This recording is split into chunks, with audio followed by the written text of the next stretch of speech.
नमस्कार दोस्तों, मैं सचिन सिंह गौर आपका अपने YouTube मंच पे स्वागत करता हूं।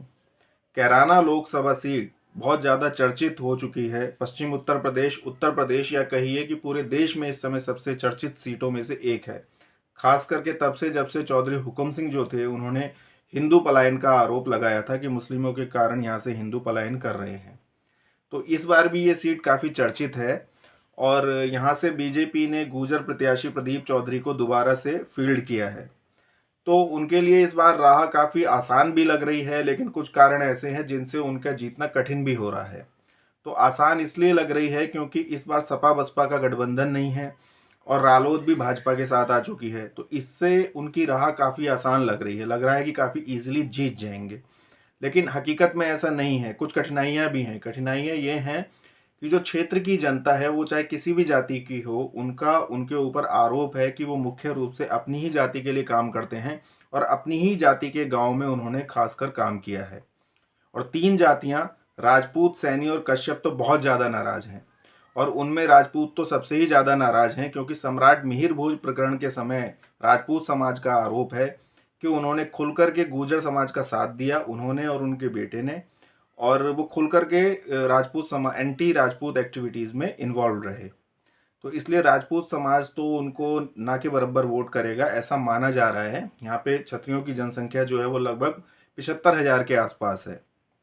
तो बहुत बड़ी संख्या नहीं है, पर एक साइजेबल संख्या है जिससे कि फर्क पड़ सकता है अगर वो वोट ना करें।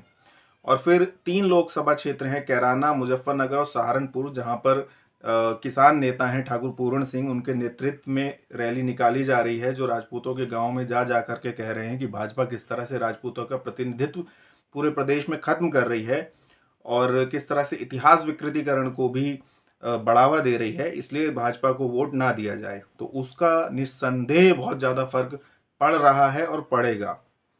तो एक तो ये कारण है। दूसरा, इन्हीं तीन लोकसभा सीटों पर, कैराना, मुजफ्फरनगर और सहारनपुर पर, राजपूत, सैनी और कश्यप समाज का भी एक गठबंधन हुआ है, क्योंकि ये तीनों जातियां जो कि काफ़ी बड़ी जनसंख्या में भी हैं और ये मानती हैं कि इन्हें निरंतर इग्नोर किया जा रहा है भाजपा के द्वारा। तो वो एंटी बीजेपी एक माइंडसेट भी तैयार हो रहा है और वो अपने प्रत्याशी भी खड़ा करने का प्लान कर रहे हैं।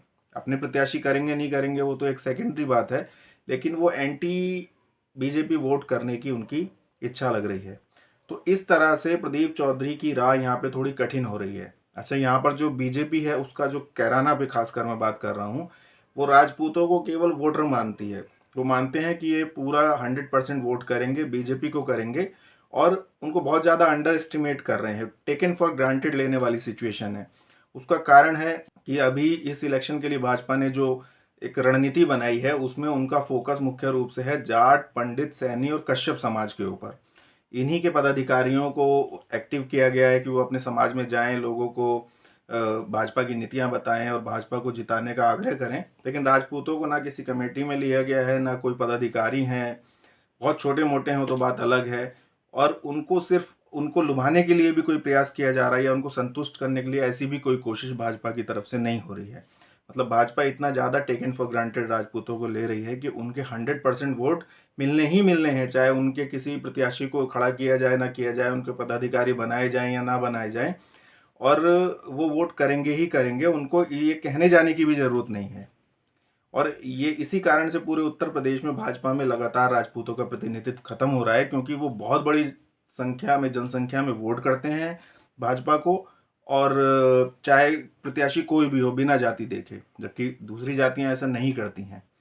अच्छा, पिछला मैंने जो गौतम बुद्ध नगर वाला जो वीडियो बनाया था उस पर कुछ कमेंट आए थे कि बहुत सारी सीटें ऐसी हैं जहाँ ठाकुरों की जनसंख्या नहीं, वहाँ पर उनको खड़ा कर दिया जाता है। तो पहला तो मेरा यही एक प्रश्न है कि उन लोकसभा सीटों की आप सूची बनाकर मुझे भेजें जहां पर राजपूतों की जनसंख्या बहुत कम है लेकिन उनको टिकट दिया जा रहा है। और ये विशेष आग्रह है कि उसमें लखनऊ का जिक्र ना करें, क्योंकि राजनाथ सिंह का कद ये जाति के उससे ऊपर जा चुका है कि वो जाति की, जहाँ पे जाति की ज़्यादा संख्या है वहाँ पे खड़े होंगे, ऐसा नहीं है। इस प्रकार तो मोदी भी वाराणसी नहीं आते, फिर वो अपनी जहाँ जाति की जनसंख्या है वहाँ देखेंगे, या गडकरी वहाँ जाएंगे जहाँ चितपावन ब्राह्मण होंगे।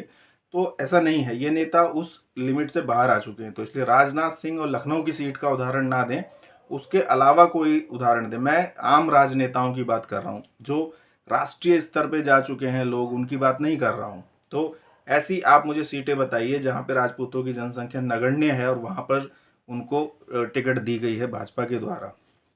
तो ये मुद्दा था। और तो कैराना की बात करते हैं, तो कैराना में जो सपा बसपा का गठबंधन नहीं है, रालोद भाजपा के साथ आ गई, इससे प्रदीप चौधरी की राह आसान लग रही है। लेकिन इस कारण से कि जो ये राजपूत वोटर नाराज हैं और सैनी कश्यप भी, और बल्कि और भी जातियां कुछ हद तक नाराज हैं, उससे उनकी राह थोड़ी कठिन है। लेकिन मुख्य बात यह है कि कैराना में, पश्चिम उत्तर प्रदेश में खास करके वोट हिंदू मुस्लिम उस पर पड़ता है, तो इनको मना लिया जाएगा, ऐसा भाजपा मानती है। अच्छा, इसके अलावा एक और फैक्टर हो गया है, वो है मायावती का। मायावती ने यहाँ से ठाकुर को टिकट दे दिया है, श्रीपाल राणा को।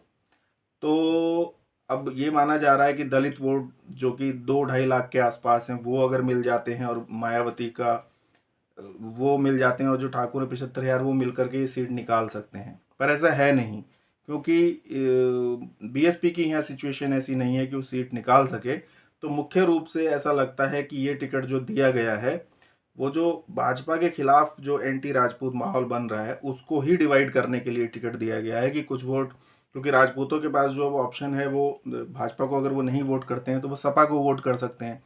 तो सपा में एक मुश्त ना जाए वो वोट, कुछ वोट श्रीपाल राणा काट लें, ऐसा प्रयास ये दिखता है। लेकिन कुल मिलाकर बात यह है कि ये मुकाबला कैराना का काफ़ी दिलचस्प हो चुका है। बाकी वीडियो देखने के लिए धन्यवाद। कमेंट कीजिए, वीडियो को शेयर कीजिए और चैनल को सब्सक्राइब कीजिए। धन्यवाद।